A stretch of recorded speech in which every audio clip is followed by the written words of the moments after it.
Vous avez beaucoup parlé de la coopération internationale. Je voudrais retourner vers M. Jia Yongping. Quelle est votre perception sur le rôle de la Chine dans la coopération internationale? Je sais que vous êtes non seulement maintenant le conseiller à Tencent sur la neutralité carbone, mais vous participez aussi maintenant à un projet franco-chinois. Donc, quel est votre Oui, point de vue là-dessus? d'abord sur le rôle de la Chine. Ce rôle est crucial et très positif dans la réduction des émissions de carbone dans le monde. Comme la Chine est là, comme je disais tout à l'heure, la deuxième puissance économique, les actions de la Chine sont essentielles pour faire progresser le processus mondial de réduction. Concrètement, le rôle de la Chine se résume en trois points, je pense, trois points forts. Un, c'est la capacité d'innovation et de recherche et développement de nouvelles technologies. C'est la première point. Le deuxième point, la capacité de production industrielle à grande échelle pour faire baisser les coûts. Et troisièmement, les ressources financières, les marchés sont disponibles. Tout cela peut être utile pour le monde entier. Il est clair que la coopération internationale est indispensable pour lutter contre le changement climatique. Nous sommes très contents de voir la Chine et la France ont créé un centre commun de la recherche sur la neutralité de carbone. C'est un modèle de coopération internationale pour le monde. Je suis assez très honoré de servir comme un des experts chinois dans ce centre avec bien d'autres collègues chinois et français. Ce centre franco-chinois de neutralité carbone est en fait le premier centre de neutralité carbone établi par la Chine avec un pays étranger.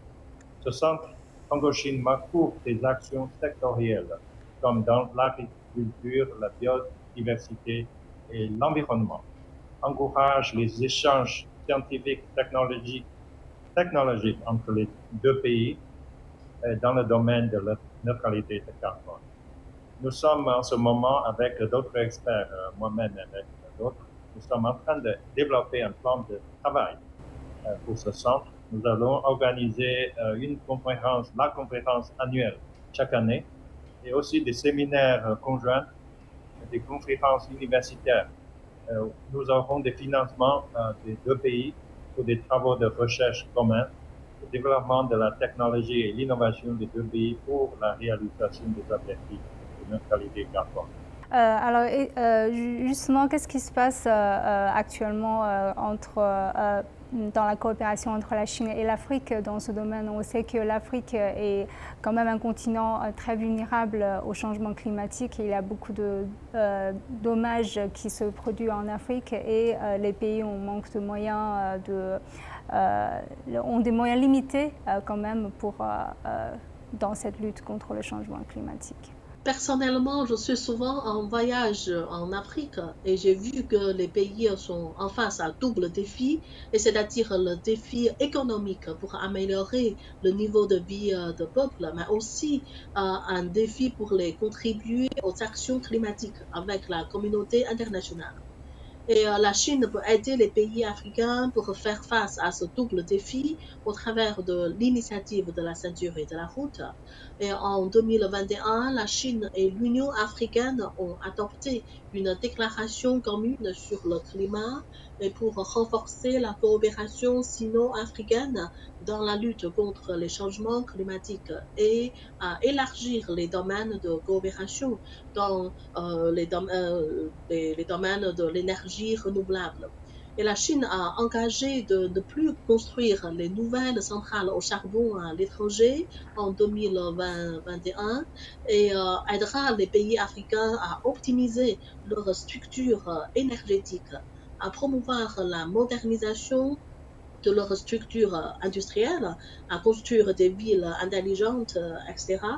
Et pour plus récemment, en septembre 2023, la Chine a proposé de développer un projet de coopération dite ceinture de lumière pour l'Afrique, pour développer davantage les énergies solaires avec une approche innovatrice et qui comprend 4 éléments comme l'aide matérielle, le dialogue d'échange, la recherche conjointe et le renforcement des capacités.